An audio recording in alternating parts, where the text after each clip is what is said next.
हाल है? माशाल्लाह माशाल्लाह, जबरदस्त, बेहतरीन। कुछ नए चेहरे भी नजर आ रहे हैं जो शुरू के दिनों में नजर आए थे, फिर आज नजर आ रहे हैं।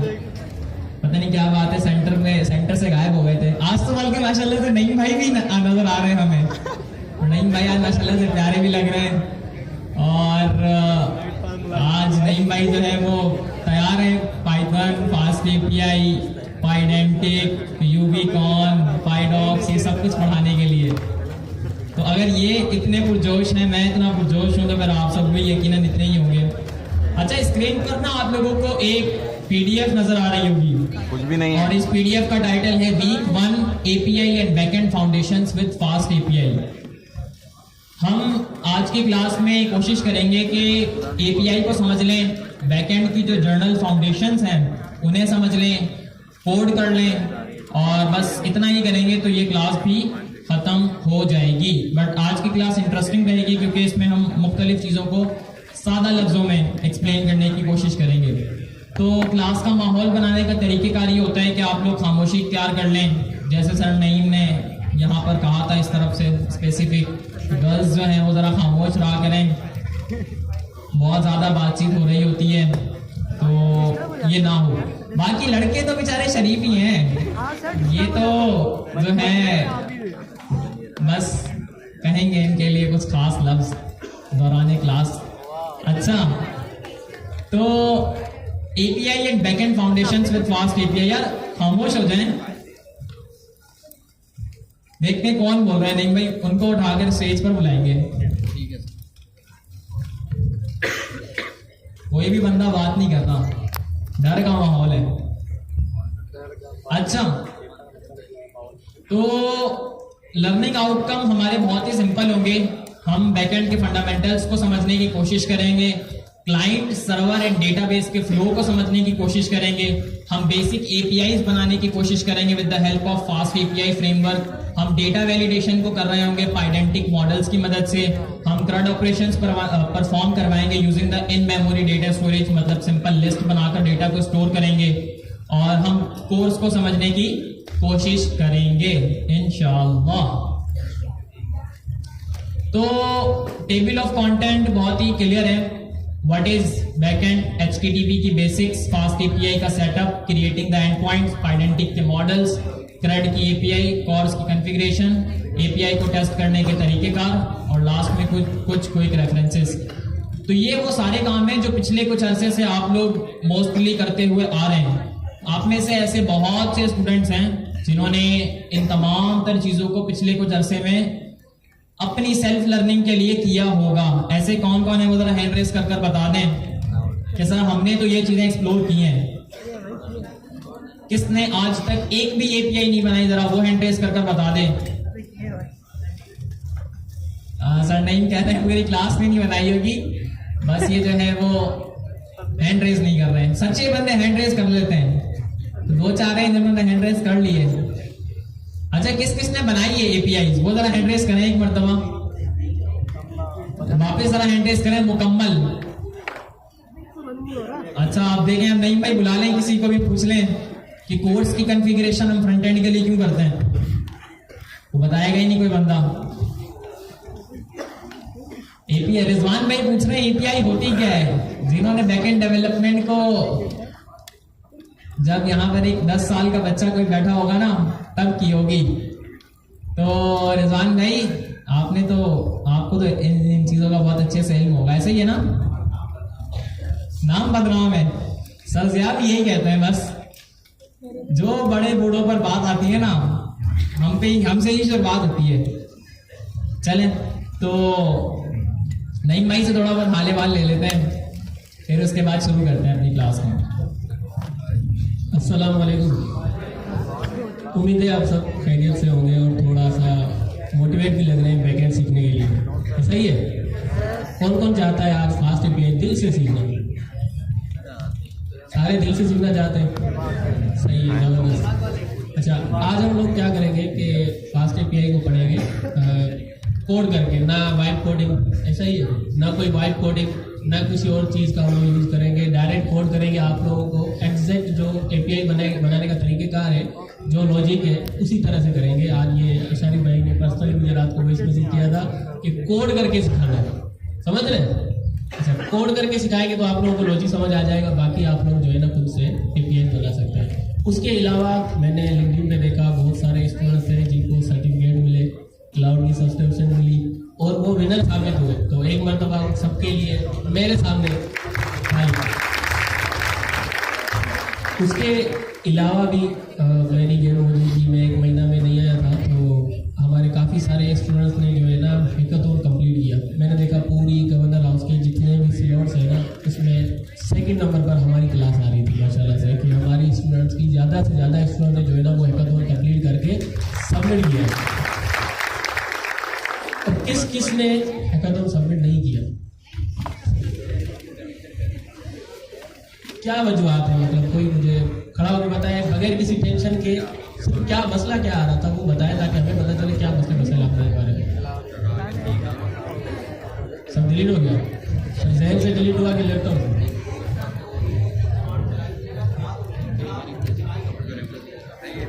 उसने कहा आप लगा दूँ, आपने कहा लगा दूँ, नहीं ना। यकीन करें इस पैकेट जो है ना, ऐसी खामोशी चाहिए क्लास में। लाल शर्ट इनको बुलाया जाए, खड़े हो जाए, मास्क उतारे, ऑक्सीजन साफ है, हमें भी जो है ना वो लेने में तकलीफ नहीं होती है। किसी को तकलीफ मास्क लगाने की जरूरत है या मुंह छुपाने की जरूरत है? नहीं है। बातें भी करते हैं क्लास में, मालूम मुझसे करेंगे, मैं बता रहा हूँ क्या मालूम करना है। बताए हुआ क्या था? आप कौन से गोला पे गए हुए थे? यहीं पर थे? अच्छा ठीक है, जबरदस्त। बैठ जाए वापस। क्लास में जब मैं बात कर रहा हूँ, सरशारी बात करें तो हमें सुने ना, हम लोग आपको सुनाने के लिए बैठे हैं।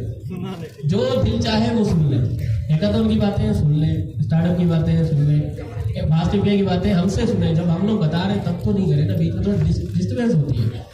अच्छा, इनमें से किस ने जो है ना हैकाथॉन कंप्लीट नहीं किया? एक ने बताया कि जो है ना वो डिलीट हो गया, वो कह रहा था मैं कर दूं, मैंने कहा कर दूं। ऐसा ही था सर?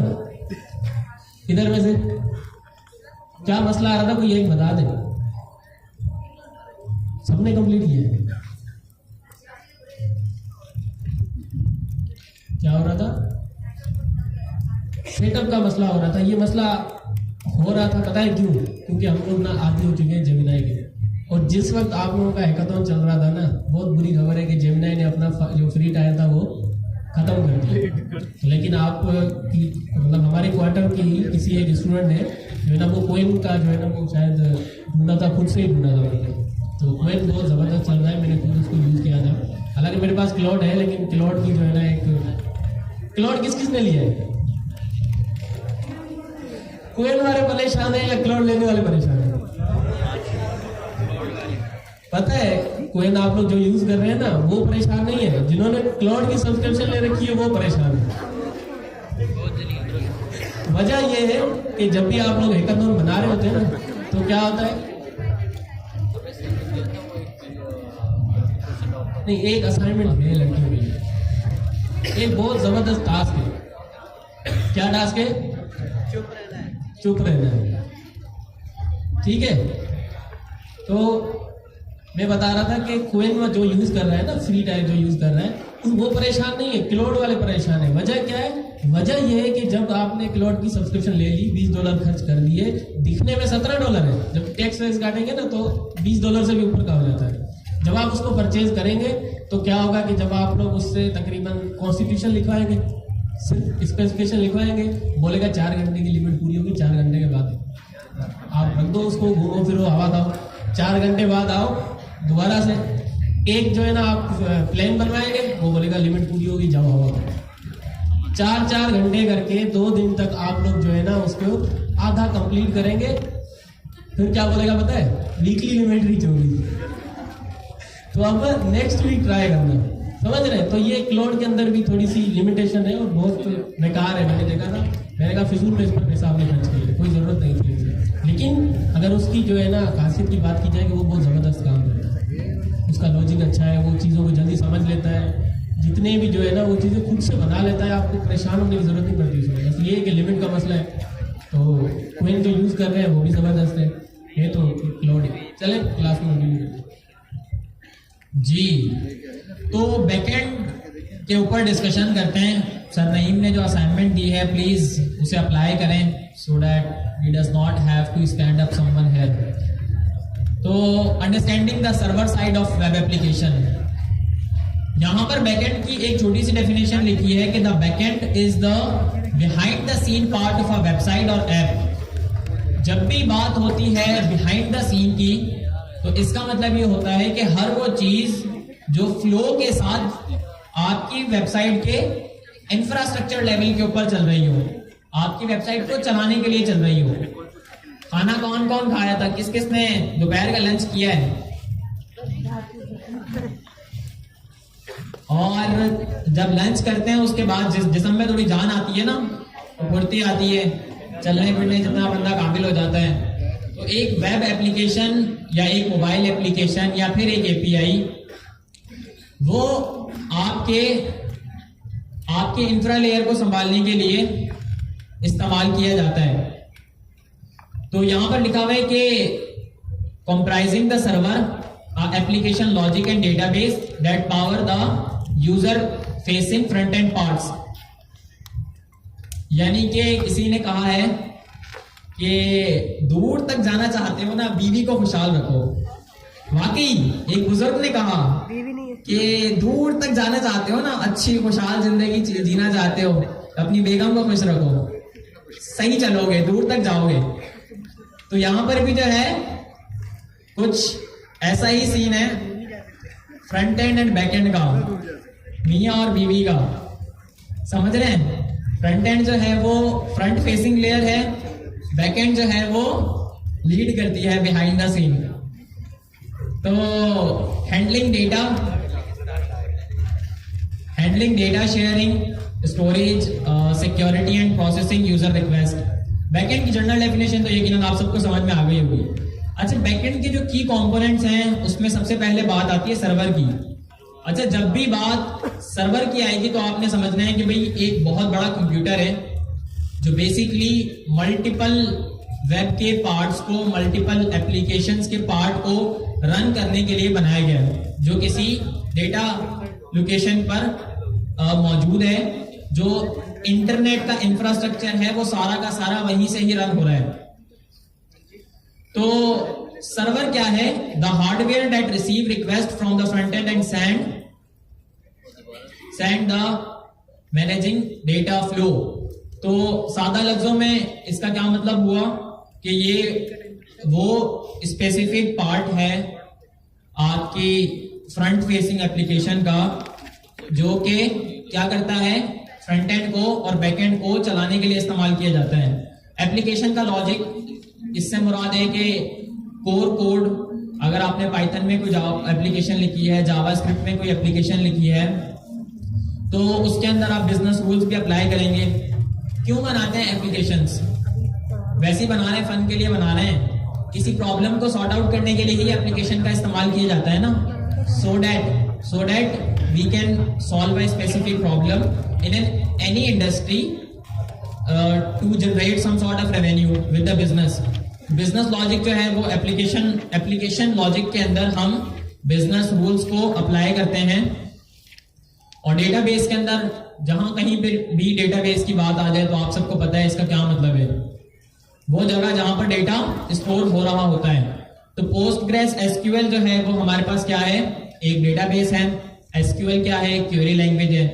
एसक्यूएल का इस्तेमाल करते हुए हम पोस्टग्रेस के स्कीमा को फॉलो अप करते हुए सर्वर के अंदर से डेटा को रिसीव करेंगे। ठीक है? अच्छा, इसकी जो है वो आगे एक डायग्राम भी है, उससे आपको बेहतर अंदाज से समझ में आएगा। और एपीआईज, हम सबकी प्यारी एपीआईज जो कि हमारे फ्रंट एंड को और बैक एंड को कनेक्ट करने के लिए इस्तेमाल की जाती हैं। ये वाला फ्लो तो आप सबको पता है कि भाई ये यूजर जी जी वो करते हैं। अच्छा, तो हाउ इट वर्क वाला सीन तो आप सबको पता है कि एक बटन के ऊपर क्लिक हुआ, उस बटन ने एक रिक्वेस्ट सेंड की to the backend by an API. Backend पर बेसिकली एक सर्वर था, एप्लीकेशन लॉजिक थी, डेटाबेस मौजूद था, इसने रिक्वेस्ट को प्रोसेस किया, कैलकुलेशंस परफॉर्म की और रिक्वेस्ट जो है वो वापस सेंड कर दी फ्रंट एंड के ऊपर, और फ्रंट एंड ने डिस्प्ले कर दिया जो भी रिजल्ट था यूजर को। अब ये डेटा फ्लो आर्किटेक्चर के अंदर आपको बेहतर अंदाज से समझ में आएगा कि बेसिकली तो क्या रहा होता है। तो एक इवेंट है बराबर में चल रहा है, ये कौन सा इवेंट चल रहा है, ये है क्या, हो क्या रहा है आज, पता है किसी को? राहत फतेह खान का क्या हो रहा है? कंसर्ट हो रहा है क्रिसमस का। अच्छा, आप लोगों को बहुत पता है। अच्छा, ये तो वही बात हो गई कि सब बताए भी तो भी मरे, नहीं बोले तो भी मरे। अच्छा, जस्ट किडिंग। तो यहाँ पर इस डायग्राम के अंदर आपको बहुत ही सिंपल वे के अंदर समझ में आ जाएगा कि हो क्या रहा होता है। क्लाइंट है, क्लाइंट क्या है? आपका ब्राउजर है, आपकी मशीन है। हर वो फिजिकल डिवाइस जिसके अंदर आप इंटरनेट को रन कर रहे होते हो इज कॉल्ड क्लाइंट। तो क्लाइंट यहाँ पर ब्राउजर है। फॉर एग्जांपल ये मेरा लैपटॉप है, इसके अंदर क्रोम ब्राउजर है। इसने एक रिक्वेस्ट भेजी सर्वर को। सर्वर किसमें लिखा गया था? फास्ट एपीआई में। फास्ट एपीआई ने कैलकुलेशंस को परफॉर्म करने के लिए सबसे पहले क्वेरी किया डेटा, किससे? डेटाबेस से। डेटाबेस की जो लेयर थी वो किसमें लिखी गई थी? पोस्टग्रेस एसक्यूएल के अंदर, ठीक है। वहां से डेटा रिसीव हुआ सर्वर को, और सर्वर ने फिर कैलकुलेशंस परफॉर्म की एंड देन रिस्पॉन्स जो है वो क्लाइंट को भेज दिया। वेब के ऊपर जो रिक्वेस्ट एंड रिस्पॉन्स की साइकिल होती है, जिसको अभी हम आगे भी देखेंगे, उसमें 90% काम यही हो रहा होता है। एक क्लाइंट होता है, एक सर्वर होता है और एक डेटाबेस, बस। मजीद इसको कॉम्प्लेक्स करने की जरूरत ही नहीं है। फास्ट एपीआई का फ्रेमवर्क सेबेस्टियन रोमेस ने बनाया था 2016, 17 या 18 में शायद, तो एग्जैक्ट डेट याद नहीं। सेबेस्टियन कह रहा था कि यार मैं ना कस्टम एपीआई लिख कर परेशान हो गया हूँ, मुझे कोई स्पेसिफिक जो है वो गाइडलाइंस नहीं मिल रही, मुझे कोई स्पेसिफिक सेट ऑफ रूल्स नहीं मिल रहे जिनका इस्तेमाल करते हुए मैं बेटर एपीआई लिख सकूं फॉर द वेब। तो इसने पाइथन के ऊपर फ्रेमवर्क बना दिया जिसको हम फास्ट एपीआई के नाम से जानते हैं। अच्छा, समटाइम क्या बल्कि मैं कहते ही रहता हूँ कि नाम ही काम का मतलब बताता है। तो फास्ट एपीआई मतलब के तेज एपीआई। एपीआई को बनाने का फ्रेमवर्क है और कुछ नहीं है, और है भी बहुत सिंपल एंड स्ट्रेट फॉरवर्ड। करना कुछ भी नहीं है, सिर्फ कुछ क्लासेस इंपोर्ट करनी है और उन्हें यूज करना है और आपकी एपीआई जो है वो तैयार हो जाएंगी। चैट जीपीटी भी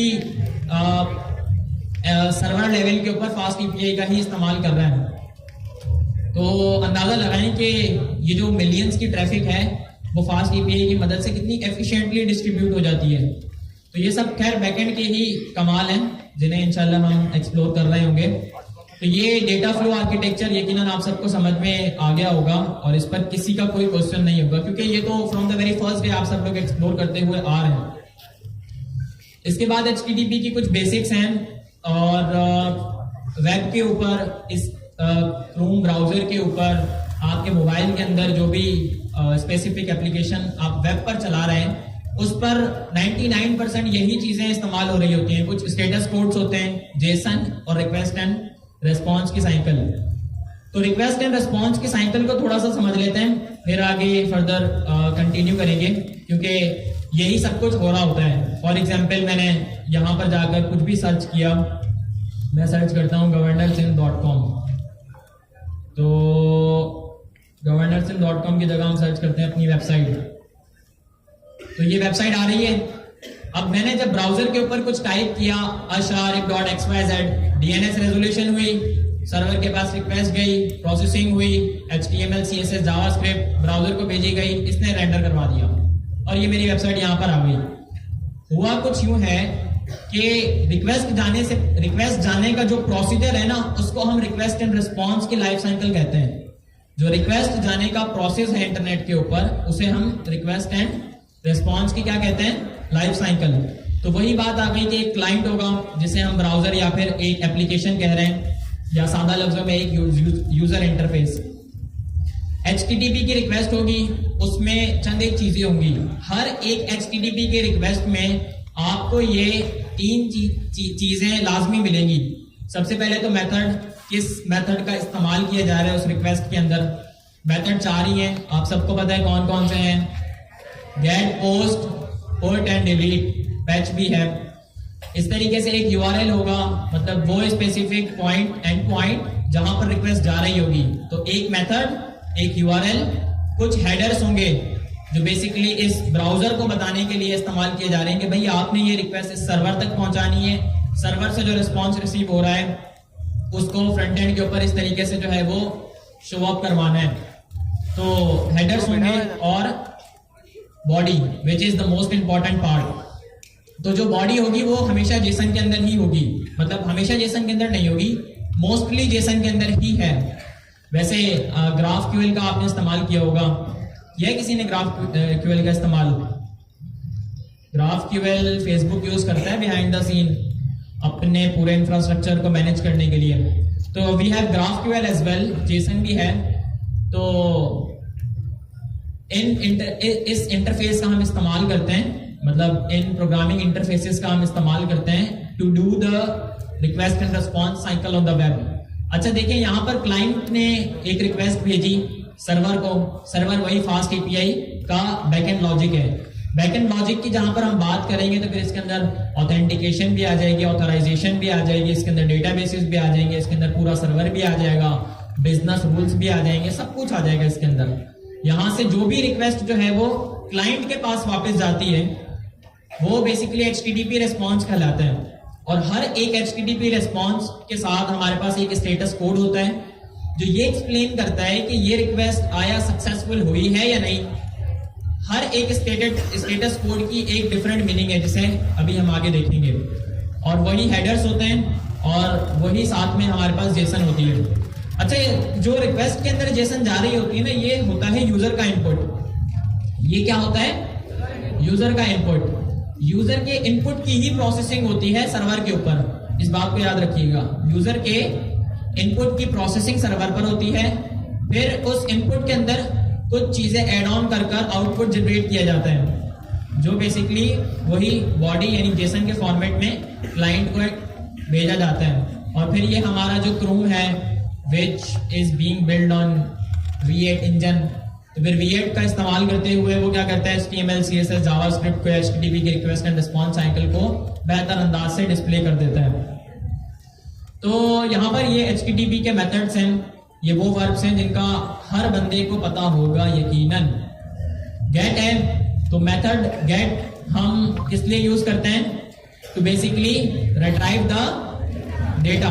तो CRUD ऑपरेशन के अंदर जो गेट है वो क्या कहलाया जाता है? रीड।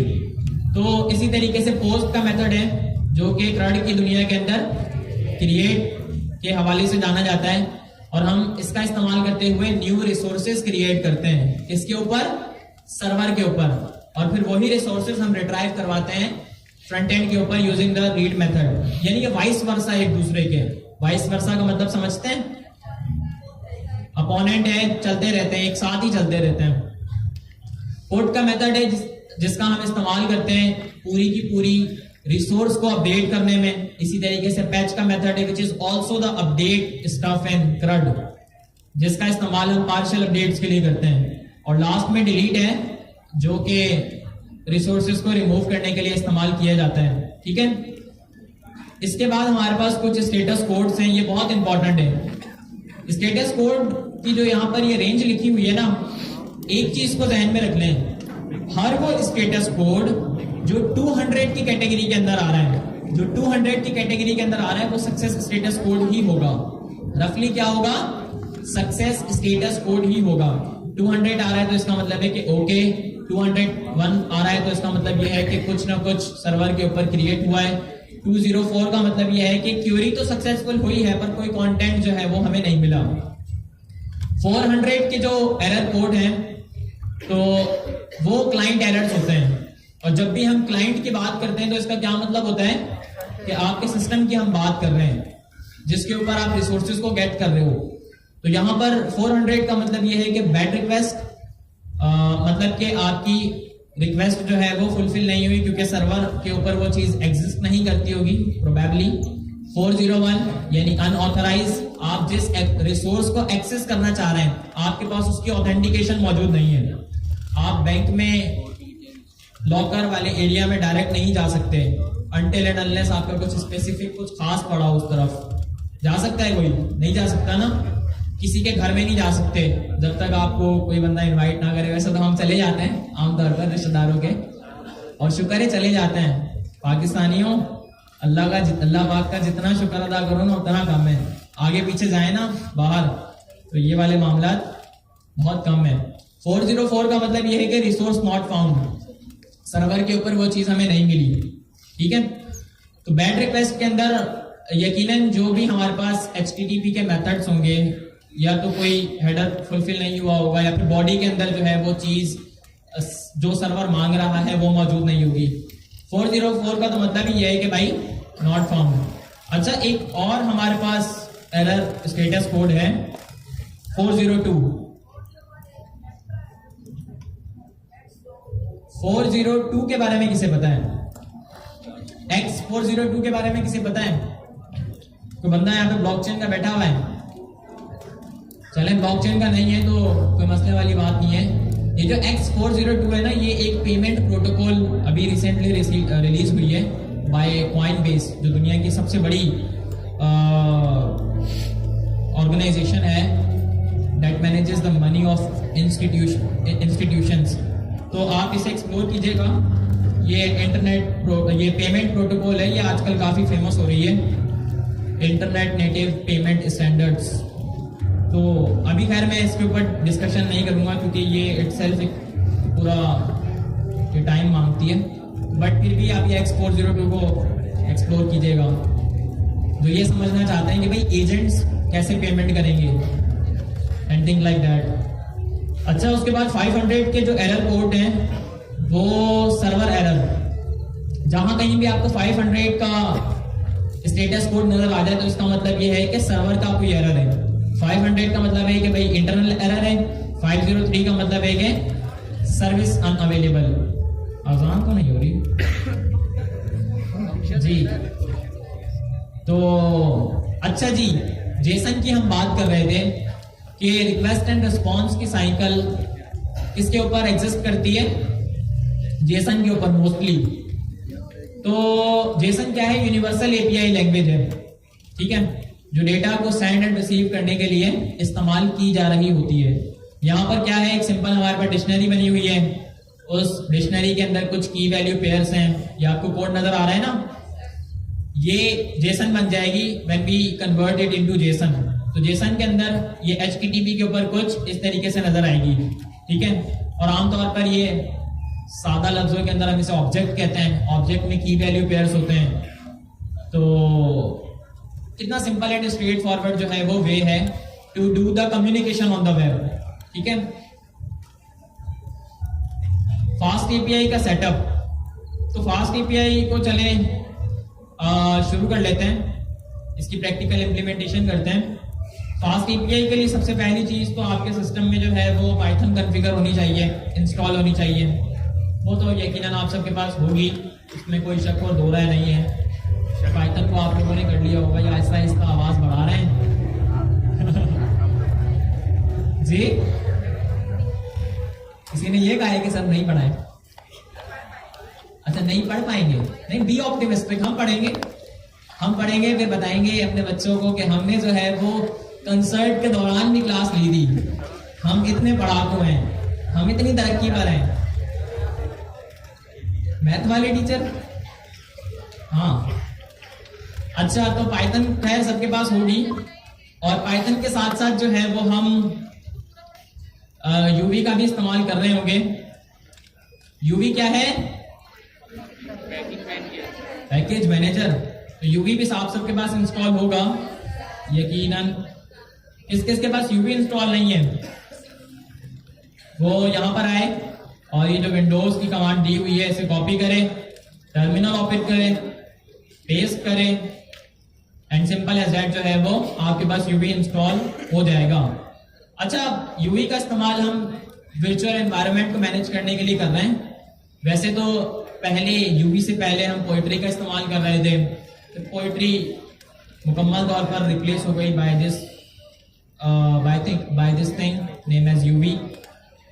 तो ये इंतहाई फास्ट है और ये वर्चुअल एनवायरनमेंट को मैनेज करने में, पैकेजेस को इंस्टॉल करने में, सर्वर्स को रन करने में इस्तेमाल की जाती है, विच इज़ वेरी इफिशिएंट। तो तरीक़ेकार बहुत ही सिंपल एंड स्ट्रेट फॉरवर्ड है। आप इस कमांड का इस्तेमाल करेंगे यूवी इनिट और आपके प्रोजेक्ट का नाम, तो एक प्रोजेक्ट इनिशियलाइज हो जाएगा। एक सिंपल प्रोजेक्ट इनिशियलाइज कर लेते हैं। यहाँ जाता हूँ मैं अपनी डायरेक्टरी में और सिंपल एज दैट यहाँ लिखते हैं यूवी इनिट, ठीक है। और इसके बाद जो है वो हम बना लेते हैं फास्ट एपीआई लर्निंग के नाम से एक अदद सिंपल प्रोजेक्ट।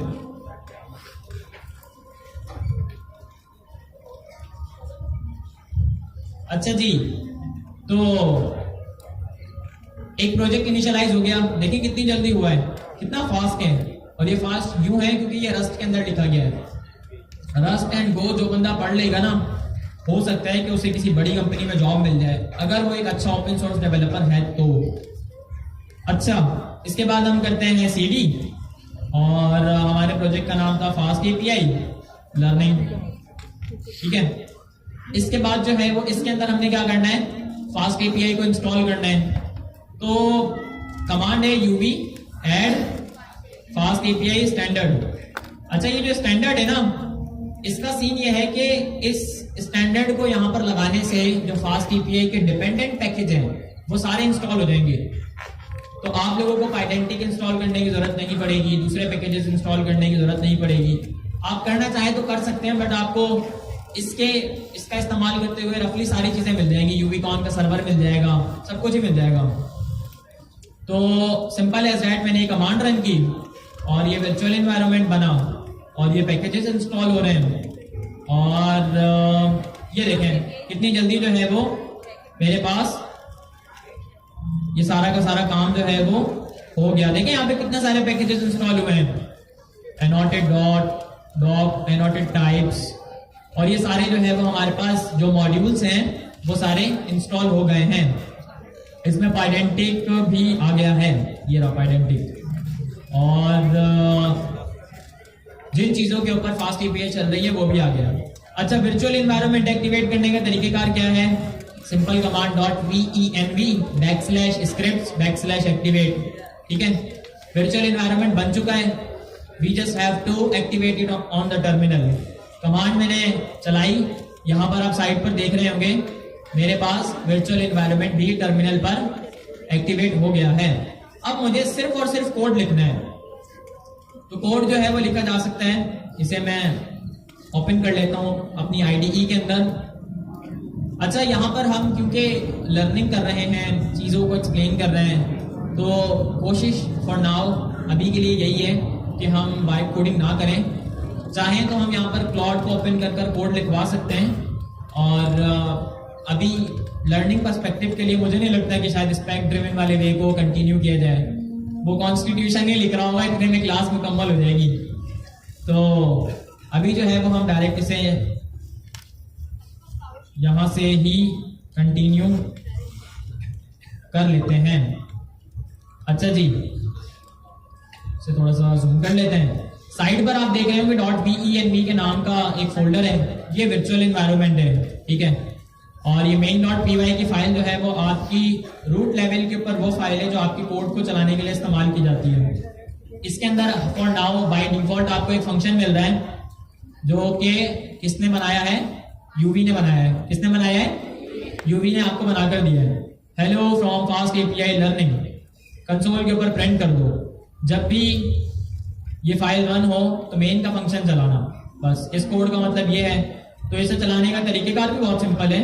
टर्मिनल पर हम यहाँ पर आकर लिखेंगे यूवी रन, अपनी फाइल का नाम main.py। टर्मिनल पर मेरे पास आ जाएगा hello from fast API learning. तो यूवी देखें कितनी तेज है, यूवी कितनी तेज है, किसी ने कहा बहुत तेज है। हाँ बहुत तेज हैं फुप्पो, बहुत तेज हैं, और भी बहुत सारे लोग, पर हम शरीफ हैं, हम 5 वक्त के नमाजी परहेजी हैं, ऐसे ही है। तो ऐसा नहीं है, आज के माशरे में हर बंदा ही तेज है, सबको अक्ल शऊर है कहाँ पर क्या कहना है क्या नहीं कहना। फुप्पुओं के ऊपर इल्जाम लगा हुआ है बेफालतू में। तो अच्छा चलें कंटिन्यू करते हैं, ये चीजें तो चलती रहेंगी। तो यहाँ पर करना कुछ यूं है। अच्छा पहले ये pyproject.toml के बारे में बताता चलूं। ये package.json है, बस इससे ज्यादा कुछ नहीं। package.json का पता है तो इसका भी आप सबको पता होगा। एक सिंपल फास्ट एपीआई का इस्तेमाल करते हुए एपीआई बना लेते हैं और उसके बाद जो है वो हम सिंपल एक एपीआई बना लेते हैं, फिर उसके बाद जो है वो उसे डिटेल में एक्सप्लोर करेंगे। तो तरीकेकार क्या है कि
चले जी बातों का शोर कम करें, क्योंकि ये जो टॉपिक है ना ये बहुत इम्पोर्टेंट है और हम लोग शुरू से शुरू कर रहे हैं।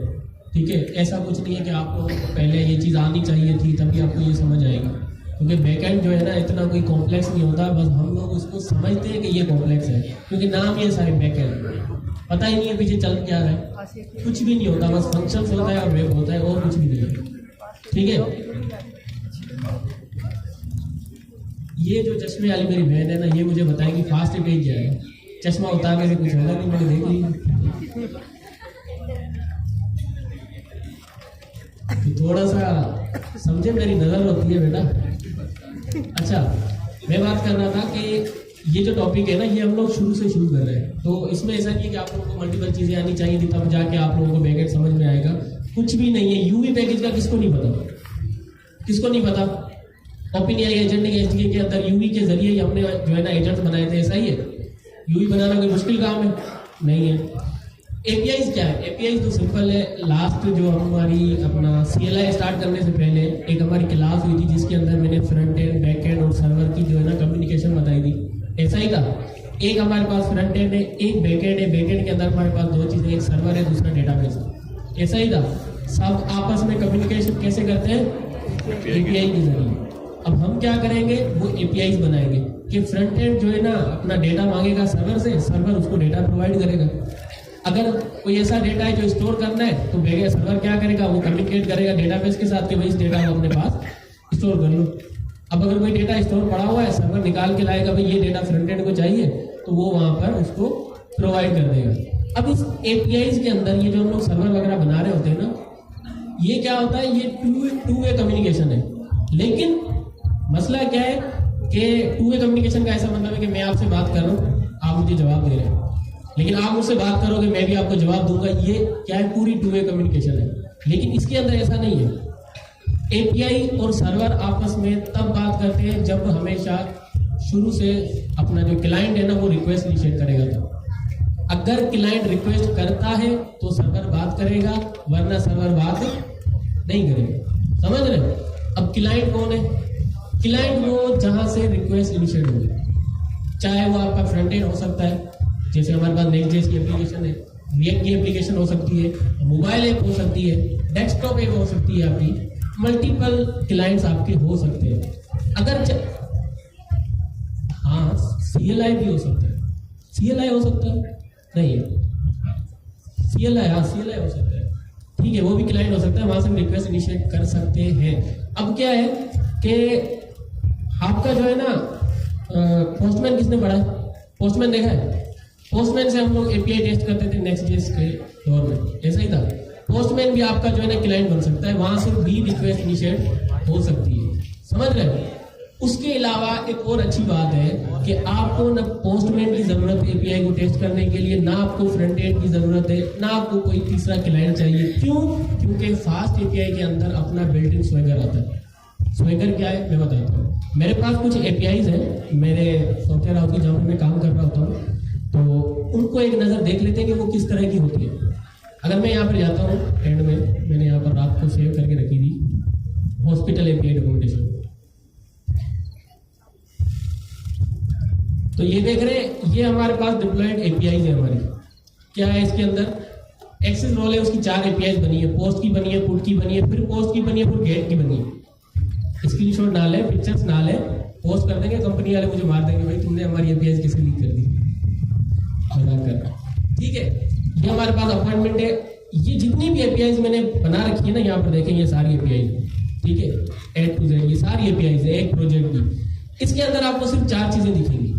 कौन सी? गेट, पोस्ट, पुट, डिलीट, समझ रहे हैं?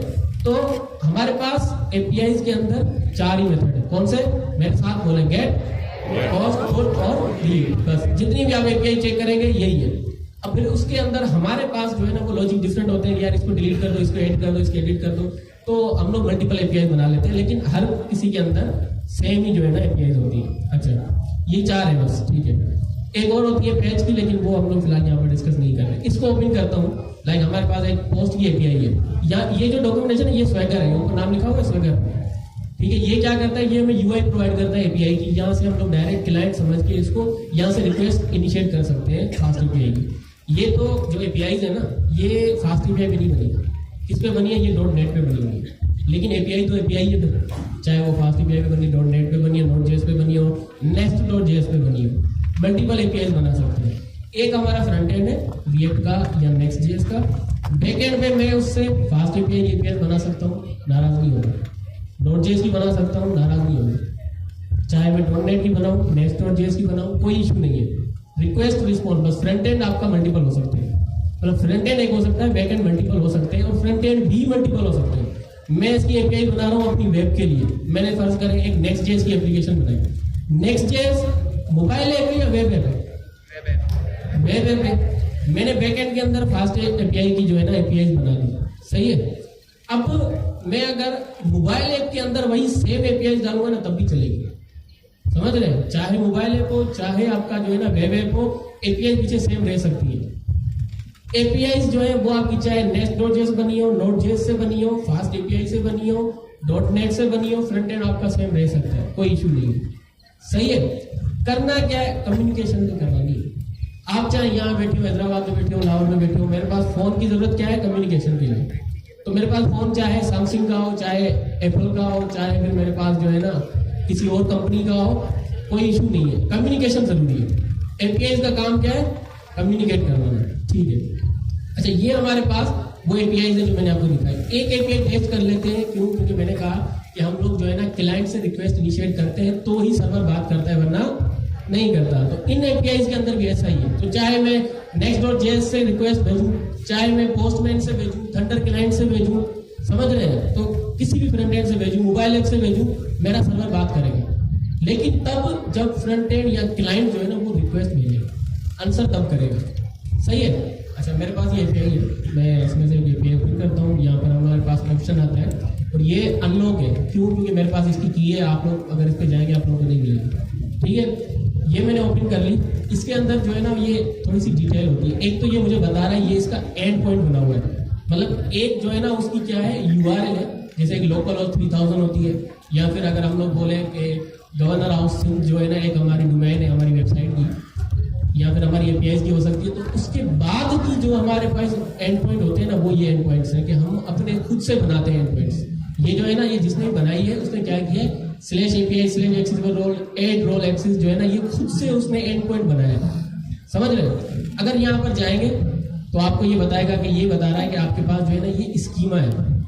स्कीमा याद है जब हम लोग एजेंटिक एआई पढ़ रहे थे तो हम लोग अपने एजेंट को एक स्कीमा बना के देते थे कि भाई आपने जो है ना नेम की बात करनी है, एज की बात करनी है, ईमेल की, इसके अलावा किसी से बात नहीं करनी, इतनी जो है वैल्यूज आपने लेनी है। ये भी क्या है, ये हमारे पास स्कीमा के अंदर ये बता रहा है कि भाई नेम होगा, डिस्क्रिप्शन होगी, फीचर्स होंगे, फीचर आईडी होगी, उसके अंदर परमिशन होगी और यूजर्स की जो है ना एक अदर आईडी होगी। ये मैं आप लोगों को बनी बनाई दिखा रहा हूँ ताकि आपके जहन में बैठे कि भाई इस तरह की एपीआई होती है, फिर हम इनको बनाएंगे, सही है। अच्छा, नीचे आता हूँ, ये रिस्पॉन्स के बारे में बात कर रहा है कि भाई आपका जो है ना रिस्पॉन्स आएगा इस तरह से, और ये इस तरह से जो है ना आपको आंसर आ सकता है। जब हम लोग किसी भी एपीआई को फेच करते हैं तो एक अदद रिस्पॉन्स हमें रिटर्न होता है, तो ये वो रिटर्न बता रहा है कि इस तरह का रिटर्न आपको मिल सकता है। अगर मैं चाहूँ इसको यहीं से चेक करना तो मेरे पास यहाँ पर एक ट्राई आउट का ऑप्शन है जहाँ से मैं रिक्वेस्ट इनिशिएट कर सकता हूँ। मैंने ट्राई आउट पे क्लिक किया और ये मेरे पास पहले जो अपना स्कीमा बता रहा था वो एज अ रिक्वेस्ट बॉडी मुझे नजर आ रहा है कि मैं इस तरह का जो है ना एक स्कीमा एक डिटेल बना सकता हूँ। तो ये नेम है, चाहे मैं अंदर अपना नई नेम लिख दूँ, इसके अंदर डिस्क्रिप्शन लिख दूँ, फीचर्स के अंदर कोई भी आईडी डाल दूँ अपनी तरफ से, और जब मैं यहाँ से एग्जीक्यूट करूँगा तो यहाँ पर मुझे वो बताएगा कि आपके पास ये जो है ना रिस्पॉन्स आया है और ये आपका स्टेटस कोड है। अगर एरर होगा तो क्लाइंट का एरर होगा तो 400, सर्वर का एरर है तो 500 के प्लस में इस तरह से हमारे पास रिस्पॉन्स आएगा और ये हमारा रिस्पॉन्स होगा। तो इस तरह की हमारे पास एपीआई होती है। ये एज अ प्रोफेशनल एपीआई है जो मैंने आप लोगों को दिखा दी। अब हम क्या करेंगे, अपनी एपीआई बनाएंगे, ठीक है। अच्छा, अब अपनी एपीआई किससे बनाएंगे, फास्ट एपीआई किससे बनाएंगे, Node.js से बना सकते थे, बना सकते थे हम लोग अपना Nest.js से .NET से भी बना सकते थे ना। ये लोग क्या है, हमारे पास फास्ट एपीआई एक पैकेज है, ठीक है, लेकिन अगर मैं पैकेज अपना डायरेक्ट लैपटॉप के अंदर इंस्टॉल करूंगा ना तो वो पूरे सिस्टम में आ जाएगा, और अगर मुझे कहीं डिप्लॉय करना होगा तो उसके साथ वो उसकी पैकेज और जेसन टमल फाइल जो XYZ होती है वो साथ नहीं जाएगी। तो हमें क्या चाहिए, हमें एक वर्चुअल इन्वायरमेंट चाहिए। क्या चाहिए, वर्चुअल इन्वायरमेंट। क्यों, मैं गवर्नर हाउस की एक एप्लीकेशन बना रहा हूँ, उसके अंदर फास्ट एपीआई का जो है ना वर्जन 2.3 यूज कर रहा हूँ। तीसरा मेरे पास जो है ना एप्लीकेशन बना रहा हूँ, उसके बाद क्लाइंट ने बोला है नहीं इसके अंदर जो है ना 4 समथिंग यूज करना है। तो अगर मैं अपने लैपटॉप के अंदर एक फास्ट एपीआई का वर्जन यूज करूंगा तो दोनों में चलेगा फिर, ठीक है। तो मुझे क्या चाहिए, मुझे डिफरेंट वर्जन चाहिए। तो मेरे पास अपना एक इन्वायरमेंट होना चाहिए। मेरा जो पूरा सिस्टम का इन्वायरमेंट है ना उसके अंदर नहीं इंस्टॉल करना, मुझे वर्चुअल इन्वायरमेंट बनाना पड़ेगा। वर्चुअल इन्वायरमेंट कुछ भी नहीं है, आपको बताया जब हम लोग अपना uv.dnv लिखते हैं, हमारे पास इन्वायरमेंट क्रिएट होता है, .venv हमारे पास लिखा हुआ होता है। जैसे रिएक्ट के अंदर हमारे पास नोड मॉड्यूल्स होते थे, कोई भी पैकेज डाउनलोड करते हैं नोड मॉड्यूल्स के अंदर स्टोर हो जाता था। अब जो भी पैकेज डाउनलोड करेंगे .venv के अंदर स्टोर हो जाएगा। समझ आ रही है बात क्या कह रहा हूँ, दिमाग में बैठ रही है, कोई कंफ्यूजन है तो पूछ ले भले, फिर हम लोग आगे बढ़ते हैं ताकि चीजें आप लोगों को क्लियर हो। नहीं है, ठीक है। अब वर्चुअल एनवायरनमेंट क्यों बनाना है, फास्ट एपीआई का पैकेज इंस्टॉल करेंगे तो उस वर्चुअल एनवायरनमेंट के अंदर आके स्टोर होगा, तब जाके हम उसको यूज कर पाएंगे, ठीक है। अब वर्चुअल एनवायरनमेंट कैसे बनाए, डायरेक्ट बना सकते हैं, लेकिन हमारे पास एक पैकेज यूज करते हैं हम यूवी का, उसके अंदर वर्चुअल एनवायरनमेंट बनता है कुछ भी नहीं है। वही यूवी का जो पैकेज है सर आशारी ने भी आप लोगों को डाउनलोड करके दिखाया कि इस तरह से हम लोग पैकेज अपने पास इंस्टॉल करते हैं, इनिशियलाइज करते हैं और उसके अंदर कोई भी पैकेज आप लोग यूज कर सकते हैं। हमने फास्ट एपीआई को जो है ना अपने पास इंस्टॉल किया तो उसके अंदर यूवी कोन भी आ गया। अब इन्होंने यूवी कोन की बात की तो यूवी कोन क्या है, यूवी कोन क्या है बता दो। अच्छा, हमारे पास फास्ट एपीआई है, जब भी अगर मैं फास्ट एपीआई को इंस्टॉल कर लिया कोई मसला नहीं है। यूवी के अंदर मेरे पास यूवी का जो पैकेज है उसके अंदर मेरे पास एक hello.py की फाइल बन गई है, सही है। main.py की बन सकती है, hello.py की मैं XYZ किसी भी नाम से यहाँ पर बना दूँ, कोई मसला नहीं है। लेकिन जब इस फाइल को मैं रन करूंगा तो क्या होगा कि जो भी उसके अंदर कोड था वो प्रिंट हो जाएगा, ऐसा ही है, ऐसा ही है, ठीक है। लेकिन मुझे प्रिंट नहीं करना, मुझे सर्वर चलाना है। क्या चलाना है, सर्वर चलाना है। जैसे Next.js के अंदर npm run dev करते हैं, एक सर्वर चलता है ना, कंटिन्यूअसली चल रहा है, सिर्फ प्रिंट करके बंद नहीं हो गया, चलना चाहिए। तो हम जब ये यूवी करके रन करके उस फाइल का नाम लिखते हैं तो वो चल के कोड को प्रिंट करके तब हो जाएगा।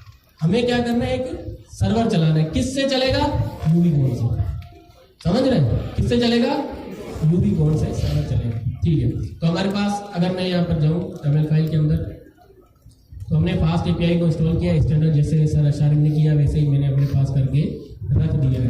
अच्छा, अब क्या करना था, फास्ट एपीआई इंस्टॉल करनी थी, फास्ट एपीआई इंस्टॉल हो गई। ठीक है, अब यहाँ पर ना मैं सबसे पहले इंपोर्ट करूंगा किसको, फास्ट एपीआई को। क्यों? क्योंकि अभी हमने उसका पैकेज इंस्टॉल किया था। इंपोर्ट कैसे होता है, कुछ भी मुश्किल नहीं है, from fast API import fast API. ठीक है, मैं इसको बंद करके और सही है, ये मेरे पास जो है ना सजेशन दे रहा है, हम इसको उड़ा देते हैं।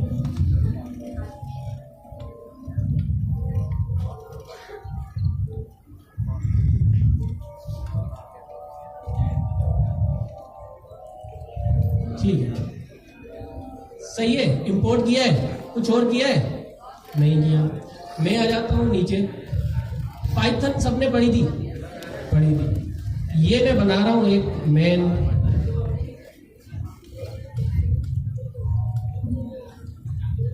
ये मैंने क्या बनाया, ये फंक्शन है, ये मैंने एक फाइल के अंदर एक फंक्शन बनाया है। लेकिन ये जो फंक्शन है ना, मैं जैसे इंटरनेट पे चलाऊंगा एक एपीआई बन जाती है। क्या बन जाता है, एपीआई बन जाता है। यही फंक्शन ने सेम एग्जैक्ट देख ले क्या रिटर्न कर रहा है, हेलो वर्ल्ड रिटर्न। अच्छा, इस फंक्शन को देख लें नजर, हमने इंपोर्ट कर ली फास्ट एपीआई। ये जो हमारे पास इंपोर्ट हुई है ना, ये फास्ट एपीआई की क्लास है। ठीक है, हमने शुरू से देखा था, चाहे हमारे पास ओपनिया एजेंटिक एसटीके हो, उसको इंपोर्ट करेंगे तब भी हमें उसका इंस्टेंस बनाना पड़ता है। क्लास जब इंपोर्ट करते हैं तो उसका इंस्टेंस बना के यूज करते हैं। क्यों? फास्ट एपीआई की जितनी भी फंक्शनैलिटी है ना, इस फास्ट एपीआई की क्लास के अंदर है, तो हमें इसका इंस्टेंस बना के यूज करना पड़ेगा। समझ आ रही है? ठीक है, नीचे आ गए हम लोग, एक इंस्टेंस बनाते हैं, XYZ कोई भी नाम रख सकते हैं, लेकिन मैं इसका नाम रख रहा हूँ ऐप, और सामने हम उस क्लास का नाम लिख देंगे जो ऊपर हमने इंपोर्ट की है।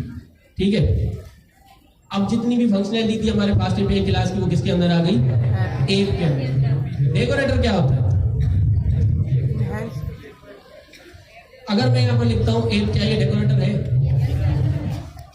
ये हमने ऐप लिखा ना, तो मैं बात कर रहा हूँ फास्ट एपीआई की, मैं फास्ट एपीआई को मुखातिब करके बात कर रहा हूँ। तो अब मैं चाहता हूँ ये जो मैंने नीचे फंक्शन बनाया ना, आप इसको एपीआई बना लो। तो यहाँ पर एक सवाल है, क्या कौन सी एपीआई बनाऊं? हमारे पास 4 मेथड थे ना, कौन कौन से, डिलीट। ठीक है, मैं अभी चाहता हूँ गेट की एपीआई बनाना, कुछ भी नहीं है, ऐप आपने लिखा डॉट गेट कर लो, भाई गेट की एपीआई चाहिए। ठीक है, ये मेरी एपीआई बन गई, ये मेरी एक एपीआई बन गई। क्या किया है मैंने, कुछ भी नहीं है, इंपोर्ट किया है। लेकिन इस एपीआई को देखूंगा मैं इसके एंड पॉइंट पे, कहां पे देखूंगा, क्योंकि जितनी भी मैंने आप लोगों को एपीआई दिखाई तो सबके अपने एंड पॉइंट्स थे कि भाई ये देखो, ये एपीआई, ये पोस्ट की एपीआई, एक्सेसिबल, एक्सेस रोल वगैरह। हमारे पास कुछ भी नहीं है, मैं क्या करता हूँ, एंड पॉइंट कहाँ डिफाइन करेंगे, इस मेथड के अंदर मैंने लगा दिया स्लैश। तो ये इसका क्या मतलब है, स्लैश जो होम होता है ना हमारे पास, वो क्या है, वो हमारा एंड पॉइंट है। मैं चाहता तो यहाँ पर एपीआई स्लैश एक्सेसिबल रोल जो वहां पर लिखा हुआ है सेम यहाँ पर रखूंगा और यही मेरा एंड पॉइंट होगा। लेकिन मैं थोड़ा सिंपल रखना चाहता हूँ, तो हमारा एंड पॉइंट क्या है, स्लैश। मतलब जो भी हमारे पास मेन यूआरएल चलेगी तो वहां पर जो है ना हमें ये एपीआई दिखेगी। ये फंक्शन था, ये मैंने उसका जो है ना डेकोरेटर लगा दिया क्लास का इंस्टेंस के साथ। अब जो नाम मैंने यहाँ लिखा था, शर्त ये है कि आपने वो नाम यहाँ पर लिखना है, फिर उसके बाद आपने उसका मेथड लगाना है। अगर गेट का है तो गेट का, पोस्ट का है तो पोस्ट का, पुट का है तो पुट का, और डिलीट का है तो डिलीट का। ठीक है, चलेगा कैसे, आसान है। हमने अपना टर्मिनल ओपन कर लिया, मैंने कहा भाई यूवी रन करो, यूवी रन करेगा फाइल को, ऐसा ही है। हमें किसको रन करना है, सर्वर को। तो किससे करेंगे, यूवी कॉन। अब हमारे पास जो है ना एक फाइल है जिसका नाम क्या है, हेलो। हेलो फाइल, मेरी फाइल का नाम हेलो है। यहाँ पर देखिए, आपके पास मेन हो सकता है, आप मेन लिखेंगे, आपके पास एक्सप्रेस जो भी नाम है वो ये लिखेंगे। इसके अंदर एक इंस्टेंस है जिसको चलाना है, मैंने यहाँ पर कॉलन लगाया ऐप। ठीक है, इंटर कर दिया।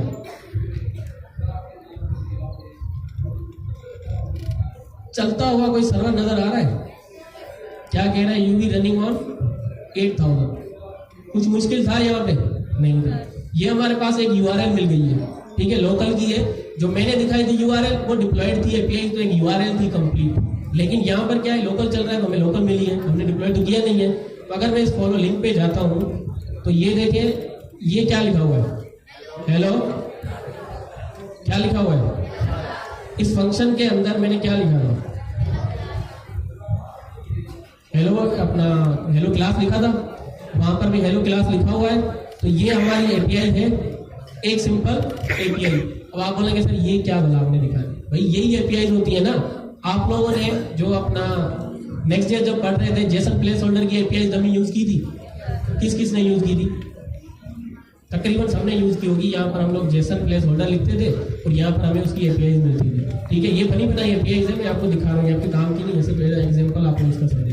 ये मेरे पास यूजर की एपीआई है, मैंने खोल दी, ये 10 बंदों की एपीआई है, दिख रही है, ठीक है। सेम इसी तरीके से हमारी ये भी एपीआई बनी हुई है।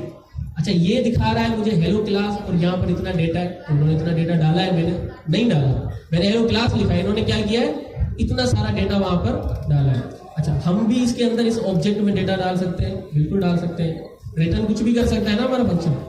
अगर मैं इसको बोलता हूँ कि भाई आप क्या करो, मेरे पास एक डिक्शनरी रिटर्न करो जिसके अंदर नेम होगा, नहीं, ठीक है, सही है, ये सही है ना, कोई मसला है? लेकिन यहां पर आ गया हेलो क्लास हो रहा है, वहां पर मैंने लिख दिया।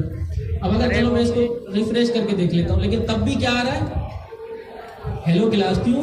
क्योंकि सर्वर जो है ना वो रिफ्रेश नहीं हो रहा, जो डेटा पुराना था ये वही शो कर रहा है। हमें क्या करना है, इसके लिए हमें जो है ना सर्वर को कहना है कि भाई जब भी कोई चेंज हो ना, आपने अपडेट कर देना है खुद से, ठीक है। उसके लिए क्या होगा, हमारे पास एक मेथड आता है, क्या बताया, हाइफन रीलोड। जो भी हमारी कमांड थी जिससे भी हमने चलाया था, जब आप इसके अंदर लास्ट में हाइफन रीलोड लिखते हैं तो ये क्या करता है, ये कंटिन्यूअसली डिटेक्ट कर रहा होता है कि जब भी कोई चेंजेस होगा ये ऑटोमेटिकली अपडेट हो जाएगा। कंट्रोल सेव दबाएंगे, ये अपडेट हो जाएगा, ठीक है।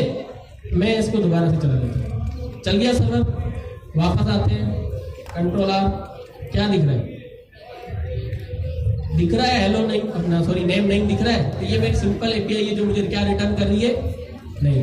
अच्छा, तो यहाँ पर हमारे पास इतना सारा डेटा रिटर्न करना, डेटा आप लोगों ने ऐड किया है ना, ये डेटा अगर मैं यहाँ पर आके, वो डेटा मैंने वहाँ से कॉपी किया है, इसको मैं यहाँ से जो हमारे पास अपना ये डिक्शनरी बनी हुई है, इसको हटा के मैं यहाँ पर पेस्ट कर देता हूँ और यहाँ पर आता हूँ। ये हमारी ओरिजिनल एपीआई थी, ये हमारी लोकल एपीआई से, कंट्रोल आर दबाया, ये रही एपीआई से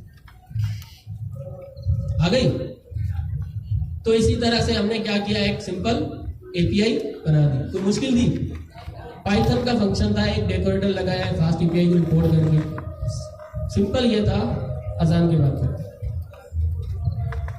हमारे पास ये एपीआई थी, बस कर दें, अपनी आवाज बंद कर दें, जो भी बोल रहा है वो आकर मुझे यहाँ पर एपीआई बना के सिखाए, तो सॉरी बना के सिखाए सारी पूरी क्लास को। कौन बोल रहा है?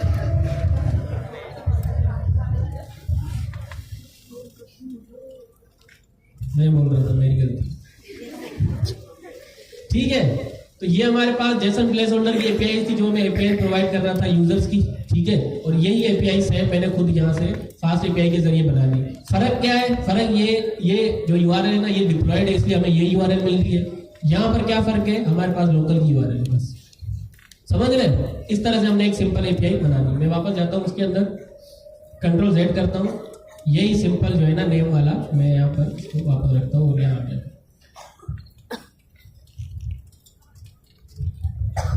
ठीक है। क्या नजर आ रहा है, नेम नहीं। अब बात आती है कि सर आपने कहा था कि रिक्वेस्ट हम लोग कहीं से भी इनिशिएट कर सकते हैं, लेकिन फास्ट एपीआई के अंदर जो है ना स्वेगर बिल्डर है, सही है। ये जो स्वेगर है, ये जो यूआई दिख रही है एपीआई की, ये क्या है, ये बिल्डर है। अच्छा, मैं गया इसके अंदर, हमने एपीआई बनाई है, लेकिन उस तरह से कैसे दिखेगी, स्लैश लगाएंगे आप यहाँ पर, और जब डॉक्स लिखेंगे, जो भी आपका लोकल सर्वर चल रहा है ना, उसके एंड पे स्लैश लगा के डॉक्स लिखना है, मतलब उसका जो डॉक्यूमेंट है, इंटर करेंगे, ये रही आपकी वो जो हमने अभी बनाई है। फंक्शन का नाम मेन था, एंड पॉइंट हमने स्लैश रखा था, ऐसा ही है। आवाज नहीं आ रही है, ठीक है। अगर मैं इसको ओपन करता हूँ तो ये मुझे पैरामीटर्स बता रहा है, कोई भी नहीं है क्योंकि गेट की है। अच्छा, इसके अंदर जो है ना बता रहा है कि आपको रिस्पॉन्स सक्सेसफुल मिलेगा, और जो है ना आपका स्कीमा किसका होगा, स्क्रीन के अंदर होगा। अच्छा, मैं यहाँ से चेक कर सकता हूँ इसको, मैं क्लिक करता हूँ ट्राई आउट पे, सिर्फ क्योंकि मुझे कुछ देना नहीं है, सिर्फ डेटा लेना है। तो अगर मैं एग्जीक्यूट पे क्लिक करता हूँ तो यहाँ पर देखें सक्सेसफुल रिस्पॉन्स 200 आया, मतलब रिस्पॉन्स सक्सेसफुल है। और यहाँ पर अगर देखें तो मुझे ये मेरा डेटा मिल रहा है। तो ये वही सेम जो है ना एपीआई जो वहाँ पर बनी हुई है, सेम यहाँ पर हमने बना दिया एक सिंपल एपीआई। क्या किया हमने, कुछ भी नहीं किया, एक सिंपल फंक्शन बनाया था, वो एक डिक्शनरी रिटर्न करना था, उसके ऊपर बस डेकोरेटर लगा दिया फास्ट एपीआई। आगे समझ। अब अगर मैं इसी को कॉपी करके नीचे आके पेस्ट करता हूँ ना, तो मेरे पास क्या होगा, 2 एपीआई बन जाएंगे।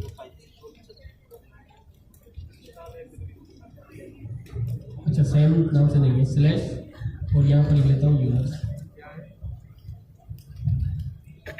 2 एपीआई दूंगी। इसी को कॉपी करके पेस्ट करूंगा 3 बन जाएंगे, कॉपी करके पेस्ट करूंगा 4 बन जाएंगे। इस तरह से हम लोग एक सिंपल एपीआई बना सकते हैं। ये समझ आ गई। इसको मैं हटा देता हूँ। और मैंने 3 बातें कही थी ना, मैंने कहा था हम लोग पोस्टमैन थंडर क्लाइंट से भी इसको चेक कर सकते हैं, मैंने कहा हम लोग नेक्स्ट जेस से भी यूज कर सकते हैं इसको, मतलब वहां से भी रिक्वेस्ट इनिशिएट कर सकते हैं, हम लोग इस स्वेगर से भी रिक्वेस्ट इनिशिएट कर सकते हैं। स्वेगर हमें मिल रहा है तो हमने इसको चेक कर लिया। नेक्स्ट जेस का ऐप बनाऊंगा, अब मैं उसकी कमांड लिखूंगा ना, बहुत सारे लोगों को याद नहीं होगी, वो भी कंफ्यूज हो जाएंगे, सर ये क्या कर रहा है। तो मैं नेक्स्ट जेस नहीं बनाने वाला, वो आप खुद बना के चेक करिएगा। अभी के लिए बाकी हम ये कर सकता हूँ मैं आपके लिए कि हम लोग थंडर क्लाइंट या एक पोस्टमैन हमारे पास आते हैं ना, जहाँ से हम लोग एपीआई चेक करते हैं, तो ये मेरे पास एक थंडर क्लाइंट की एक्सटेंशन है, ये देख रहे हैं लेफ्ट साइड में नजर आ रही है।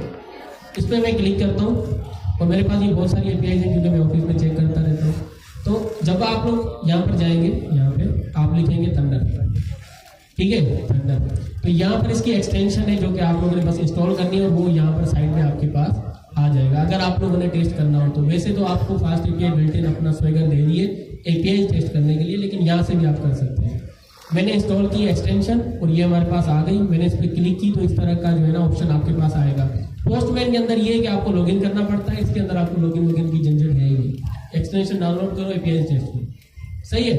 मैंने न्यू रिक्वेस्ट पे क्लिक कर दिया। अब यहाँ पर यूआरएल कौन सी डालूंगा मैं, वही यूआरएल जो मुझे मिल रही है डॉक्स के अलावा। मैंने कॉपी की, ये मेरी यूआरएल है, पेस्ट कर रहा हूँ। कहाँ से कॉपी करके, लोकल से, जहाँ पर मेरा सर्वर चल रहा था, मैं वहाँ से कॉपी करके आया हूँ, मैंने यहाँ पर पेस्ट कर दी। मेथड कौन सा था हमारा, गेट का मेथड था, मैंने सेंड कर दी रिक्वेस्ट और यहाँ पर मुझे क्या रिस्पॉन्स मिल रहा है, नजर आ रहा है, एपीआई काम कर रही है। सिंपल है, शर्त ये आपने रिक्वेस्ट इनिशिएट करनी है, सही है। एपीआई कैसे काम करती है, आपने हमेशा रिक्वेस्ट इनिशिएट करनी होती है, फिर चाहे वो आप नेक्स्ट जेस से कर रहे हैं, चाहे वो स्वेगर से कर रहे हैं, चाहे आप जो है ना अपना किसी पोस्टमैन थंडर क्लाइंट से कर रहे हैं, या चाहे आपका एजेंट रिक्वेस्ट इनिशिएट करता है, समझ रहे। इस तरह से हम लोग एपीआई बना सकते हैं सिंपल। आचार्य भाई आप कुछ कहेंगे?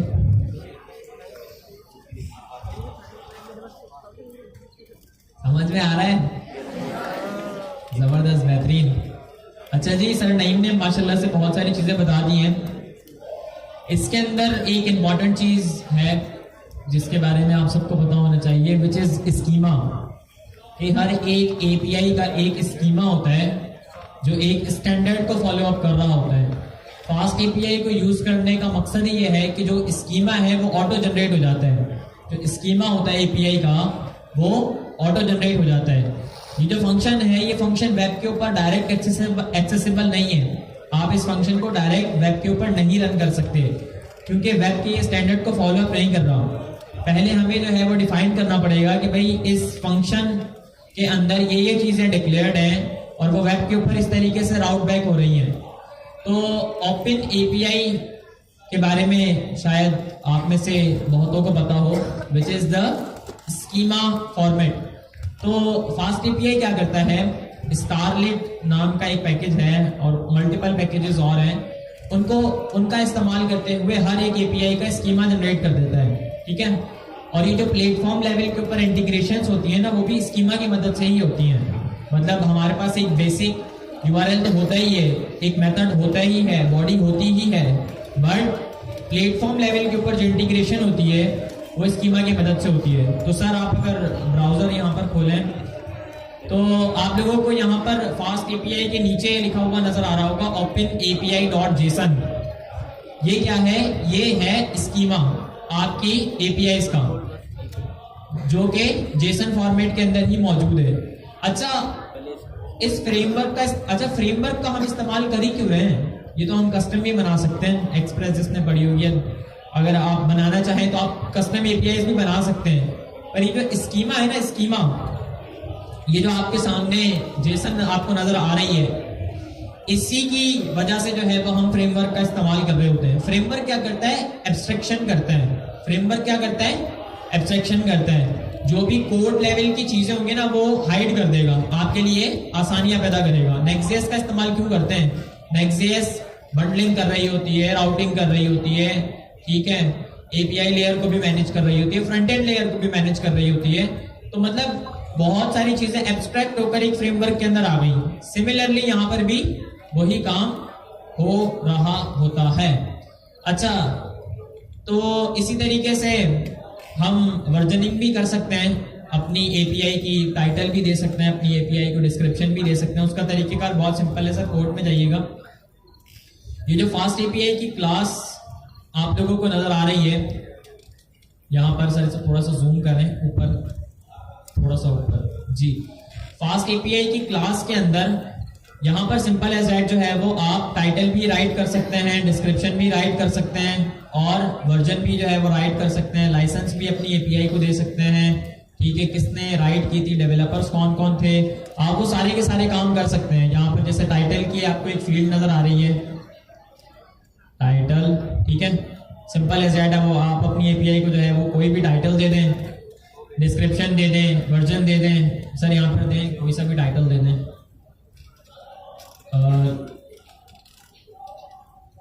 हॉस्पिटल V1 सर ने दे दिया, और इसके नीचे जो है वो आप डैश लगाकर वर्जन भी लिख सकते हैं। जैसे यहाँ पर सर ने क्लास पर होवर किया तो सर को नजर आ गया कि भाई क्या क्या चीजें जो है वो हम यहाँ पर पुट कर सकते हैं, ठीक है। क्लास की जो डिक्शनरी थी वो सारी की सारी मेरे पास यहाँ पर ओवर करने से आ गई 1.0.1, और इस तरीके से जो है वो मैं इसको डिस्क्रिप्शन भी प्रोवाइड कर सकता हूँ। अच्छा, तो एक और चीज है कि बिहाइंड द सीन यहाँ पर यूवीकॉन का इस्तेमाल हो रहा है। बिहाइंड द सीन किसका इस्तेमाल हो रहा है? यूवीकॉन का इस्तेमाल हो रहा है। तो अगर आपको कमांड याद नहीं रहती यूवीकॉन, उसके बाद जो है वो आपकी फाइल के अंदर जो है वो आपकी फास्ट एपीआई के इंस्टेंस पे डैश डैश रीलोड की बड़ी हेक्टिक कमांड हो जाती है, जो याद करना बहुत मुश्किल होती है। कुछ अर्से पहले फास्ट एपीआई के फाउंडर्स ने इसका भी हल निकाल लिया। जब मैंने आपको थोड़ी देर पहले बताया था ना कि हम वो जो स्टैंडर्ड पुट कर रहे थे, उसके अंदर जो है वो हमारे पास एक कमांड आ रही है जिसको हम कह रहे हैं फास्ट एपीआई डेव। सर आपने स्टैंडर्ड इंस्टॉल की हुई है या आप डायरेक्ट की थी? तो सर टर्मिनल पर यहाँ पर लिखें, ये ऑफ करें,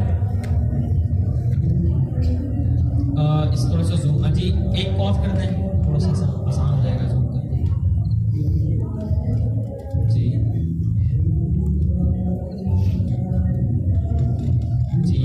इसे जी क्लोज करें, कंट्रोल सी।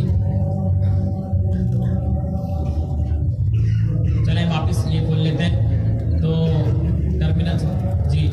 अच्छा, यहाँ पर सिंपल एज दैट आपने लिखना है फास्ट एपीआई, उसके बाद एक कमांड है डेव। क्या है कमांड? डेव। उसके बाद आपकी फाइल का नाम hello.py। बस आप जैसे ही इस कमांड को रन करेंगे तो आपको वो जो काम हम कर रहे थे ना, डैश डैश रीलोड लगा रहे थे, यूवीकॉन लिख रहे थे, वो चीजें समझ में नहीं आ रही थी, बहुत हेक्टिक लग रहा था सीन। ये क्या कर रहा है? ये ऑटोमेटिकली डिटेक्ट कर रहा है कि किस आपकी फाइल के अंदर आपकी जो फास्ट एपीआई की इंस्टेंस है वो कहाँ पर डिक्लेयर की हुई है। तो आप इस कमांड का इस्तेमाल कर लिया करें अपनी फास्ट एपीआई के सर्वर को रन करने के लिए। कमांड क्या है? Fast API dot fast API, फिर उसके बाद स्पेस, फिर डेव, फिर उसके बाद स्पेस, और फिर आपकी फाइल का नाम। तो ये चीज इसके बारे में भी जो है वो आपको पता होना जरूरी था। अब यहाँ पर डॉक्स के बारे में सर ने बात कर दी है कि भाई क्योंकि हम एक बैकएंड फ्रेमवर्क का इस्तेमाल कर रहे हैं, जहां कहीं पर भी बात आ जाती है फ्रेमवर्क की, तो एक फ्रेमवर्क के अंदर मल्टीपल एब्स्ट्रैक्शंस मौजूद होती हैं। तो यहाँ पर भी वही बात हो रही है कि एक डॉक्स जो है वो इन्होंने राइट कर दे दिए हमें ऑटोमेटिकली, ऑटो जनरेटेड है फास्ट एपीआई की इंस्टेंस की मदद से, या वो फास्ट एपीआई की क्लास जो सर ने अभी थोड़ी देर पहले इंपोर्ट की थी। तो डॉक आप सबको नजर आ रही है, एपीआई भी आप सबको नजर आ रही है, ठीक है। स्कीमा के बारे में भी आप सबको पता है, वर्जनिंग डॉक के बारे वर्जनिंग के बारे में भी पता है, टाइटल के बारे में भी पता है, पैरामीटर्स के बारे में हम डिस्कशन करते हैं।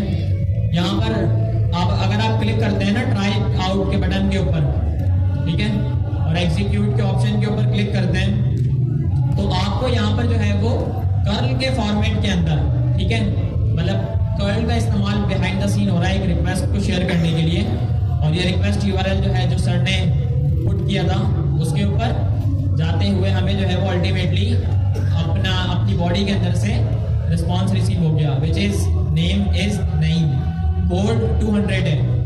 तो अगर ये 400 होता तो इसका मतलब ये था कि मेरे इस ब्राउजर के अंदर कोई मसला है, मैंने जो है वो कोई ना कोई पैरामीटर यकीनन नहीं भेजा होगा, यानी मेरी बॉडी फुलफिल नहीं हुई होगी, सर्वर की तरफ से कोई एरर आता तो फिर वो 500 का होता। तो ये है, बाकी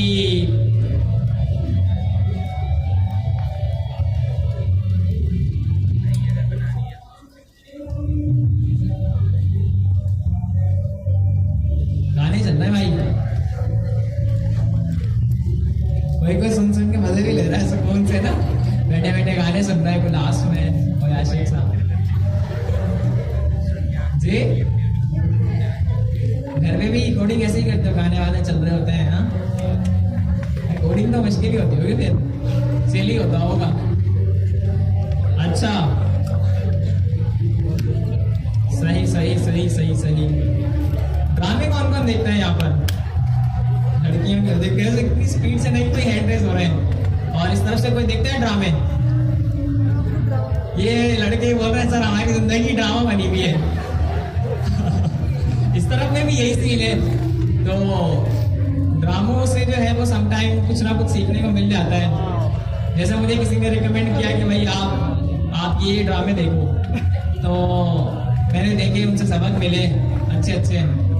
तो बट ऐसा नहीं है कि सिर्फ ड्रामे ही देख रहे हैं, प्रैक्टिकल लाइफ के अंदर से ही आपको सारी की सारी चीज़ें जो है वो पता चल रही होती हैं। अच्छा, स्क्रीन में शेयर कर देता हूँ।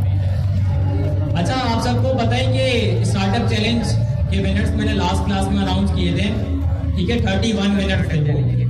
तो उन 31 को सबको मैंने अमाउंट सेंड कर दी है। $20 की अमाउंट थी, बन रही थी 5600 के लगभग, बट मैंने सबको 6-6 हज़ार रुपए सेंड कर दिए हैं। तो जो भी विनर्स थे उन सबको अमाउंट भी रिसीव हो गए, उन सबको सर्टिफिकेट भी रिसीव हो चुके हैं। रिसीव हो गए ना, कंफर्मेशन दें बाय रेजिंग योर हैंड्स कि भाई आपको पैसे भी मिल गए और आपको सर्टिफिकेट भी रिसीव हो गए। और आप सबको मैंने एक बात बोली थी कि यार जो चैलेंज का रिवॉर्ड था वो कितना था? $1000। पर ये रकम पूरी $1000 की नहीं बन रही थी, ये रकम $1000 से कम की थी। तो फिर मैंने ये डिसाइड किया कि यार वो स्टूडेंट्स जिन्होंने क्लास की असाइनमेंट्स मुकम्मल की हैं उनको जो है उनमें से मैं उन स्टूडेंट्स को पिक करूंगा, उन 19 स्टूडेंट्स को पिक करूंगा, यानी 50 स्टूडेंट पूरे बनाऊंगा और पूरे $1000 अपने मुकम्मल करूंगा। तो वो स्टूडेंट्स जिन्होंने क्लास की फर्स्ट 4 असाइनमेंट अनाउंसमेंट के फौरन बाद ही सबमिट करवा दी थी, मतलब अभी नहीं, जब वो अनाउंसमेंट हुई थी उन असाइनमेंट्स की, तो उनमें से मैंने टॉप 19 को सिलेक्ट किया है। टॉप 19 का 19 ही बन रहे थे जिन्होंने असाइनमेंट जो है वो मुकम्मल की। तो उन सबको भी मैं $20 देने वाला हूँ, और जिनका और ये जो रकम है ये कैश होगी, ये मैं अभी दूंगा। जिनका नाम यहाँ पर आए, अच्छा इसमें से ना मैंने उन स्टूडेंट्स को माइनस कर दिया जिनको स्टार्टअप चैलेंज वाले थे ना, उनको मैंने माइनस कर दिया इसमें से, क्योंकि फिर वो फेयर नहीं हो रहा था ना सीन, क्योंकि उनको एक बंदे को तो एक अमाउंट मिल चुकी है, फिर उसे वापस देना शायद बेहतर नहीं होता। तो उन सबको मैंने माइनस कर दिया। इसमें सिर्फ प्योर वो बंदे हैं जिनको कोई अमाउंट रिसीव नहीं हुई मुझसे ना। तो ये मैं शेयर कर रहा हूँ, जिसका नाम है ना वो अपने जहन में नोट कर ले। क्लास खत्म होने के बाद मुझसे आकर जो है वो अपनी $20 की अमाउंट विच इज 6,000 रुपीज वो मुझसे आकर रिसीव कर ले, ठीक है। तो ये नाम है वो अब्दुल रहमान आजम। अच्छा जी, नाम मैं यहाँ पर सबको शेयर कर रहा हूँ। अब्दुल रहमान आजम, अब्दुल्ला शेख, आयशा महमूद, हम्माद हफीज, कंवल रफीक, महमूना मंसूर, मरियम खान, मोहम्मद अनस, मोहम्मद मंसूर इसहाक, मोहम्मद उमर अब्बासी, मोहम्मद साकिब ताहिर, सरवा तफरीम, सुफियान, सैयदा रुहाब, तहरीम अब्दुल्ला, उमैर मोहम्मद, उम्मे हबीबा, जाहिर अकबर शाह और जरमीन अहमद। तो congratulations to all of you, specific दोस्त जिनका यहाँ पर नाम आया है। ये वो स्टूडेंट्स हैं जिन्होंने क्लास की असाइनमेंट्स जो हैं वो फर्स्ट 4 असाइनमेंट टाइम पर सबमिट की थी, ठीक है। इसमें से मैंने चीज़ों को बिल्कुल फेयर रखा है। तो ये सब लोग जो है वो क्लास के लास्ट से मुझसे अपनी अमाउंट विच 6,000 रुपीज़ ले जाएं और इस तरीके से जो है वो हमारे जो $1,000 की रकम थी वो मुकम्मल हो गई। 31 को मैंने रफली सेंड कर दी है। ये एक है SEO मैट्रिक्स बॉट, ये इनका नंबर नहीं मिल रहा, ये अगर कोई यहाँ पर आया हुआ है आई भी है, शायद कोई लड़की है, तो वो मुझसे रब्ता कर लें। तो और ये लोग क्लास के लास्ट में जो है वो आकर मुझसे अपनी अमाउंट लेकर चले जाइएगा। तो अमाउंट जो है वो पूरी मैंने कर दी है। 20 मल्टीप्लाई 50, $1,000 बनते हैं। $1,000 हो गए, 1,000 से ज़्यादा ही दिए हैं, 6,000 रुपये दिए, तो वो $1,000 से ज़्यादा की रकम भी बनती है। अच्छा, इससे आप लोगों ने क्लॉड प्रो की सब्सक्रिप्शन लेनी है। क्लॉड प्रो की सब्सक्रिप्शन उन लोगों ने तो ले ली होगी जिनको मैंने अमाउंट सेंड कर दी थी। बाकी जिनको अभी दूंगा वो कर लीजिएगा, जिनके पास मौजूद है ऑलरेडी वो फिर बाद में ले लीजिएगा, ठीक है। तो ये सीन था। आप चलते हैं, कंटिन्यू करते हैं where we left off. 10 minute की ब्रेक ले लें, सुकून से गाने वाने सुन लें। मैं नमाज कौन पढ़ेगा, नमाज पढ़नी है भाई। तो चले, 10 मिनट की ब्रेक है, पूरे 7:45 पर इंशाल्लाह शुरू करेंगे। जैसा कि आप सबको इल्म है कि स्टार्टअप चैलेंज ऑर्गेनाइज हुआ था आप सबके बेनिफिट के लिए, तो कुछ ऐसे स्टूडेंट्स भी हैं जिनका नाम नहीं आया। इसके पीछे वजूहात ये है कि वो क्राइटेरिया के अंदर फुलफिल नहीं हुए, तो उन लोगों को मायूस होने की जरूरत नहीं है। जैसे ही मैं लास्ट क्लास मैंने क्लोज की तो मैं घर गया, मेरे पास जो है वो बहुत सारे मैसेजेस आए कि सर हमारा नाम नहीं आ रहा, रोने वाले इमोजीज आ रहे हैं, रोने वाले वो खुद भी जो है वो रो रहे हैं और ऐसा सोच रहे हैं कि जैसे हमने तो कुछ किया ही। देखिए बात अल्टीमेटली यही है कि स्टार्टअप आप अपने फायदे के लिए बना रहे हैं। $20 की कोई औकात नहीं है। $20 क्या है, कुछ भी नहीं है। मिनट में आएंगे, मिनट में जाएंगे। तो कोशिश करें कि अपने स्टार्टअप के ऊपर काम करते रहें। नाम नहीं आया तो क्या हुआ, you are the real champ. और इसी तरीके से जैसे अभी ये है असाइनमेंट्स की, मैंने आपको बताया कि ये स्टूडेंट जिन्होंने टॉप असाइनमेंट सबमिट की थी, अब ऐसे बहुत सारे होंगे जिन्होंने की तो है असाइनमेंट मुकम्मल, उनका नाम नहीं आया। तो परेशान होने की जरूरत नहीं है। क्राइटेरिया के अंदर फुलफिल होना ना होना, इससे जो है वो हम अल्टीमेटली चैंपियन को डिसाइड नहीं करते। सर जिया में अक्सर औकात क्लास में कहते हैं कि जो नंबर्स होते हैं ना, नंबर्स अक्सर औकात आप यूनी के एग्जाम दे रहे हैं, कॉलेज के एग्जाम दे रहे हैं, numbers did not define your life. Numbers नहीं बता सकते कि आपने जिंदगी में क्या किया है क्या नहीं किया। अल्टीमेटली यू विल प्रूव जब आप जो है वो कुछ कर दिखाएंगे। तो मायूस किसी भी चीज़ के अंदर ना हो। मायूसी जो है वो शिर्क है, समझ रहे हैं, मायूस होने की जरूरत ही नहीं है। इंशाल्लाह इसी क्लास से जो है वो बिलीनर्स भी बनेंगे। It will take time, it will not happen a set, ना ये कल होगा ना ये परसों होगा। It will happen in 10 year, it will happen in 20, it will happen in 30, it will happen in 50 इंशाल्लाह। ये है कि जो चलते रहेंगे, जो मुसलसल मार्केट की गैप्स को फुलफिल करते रहेंगे, वो पैसा भी बनाएंगे, वो इज्जत भी बनाएंगे, वो दौलत भी बनाएंगे, वो शोहरत भी बनाएंगे, सब कुछ बनाएंगे, दुनिया भी बनाएंगे, आखिरत भी बनाएंगे। तो मायूस होने की जरूरत नहीं है। चलते रहें, हंसते रहें, मुस्कुराते रहें, मुझे और सरनईम को दुआएं देते रहें और अपनी खास नमाजों में याद किया करें। अल्लाह के हुजूर जितना हो सके रो रो कर मांगे, रो रो कर मांगे।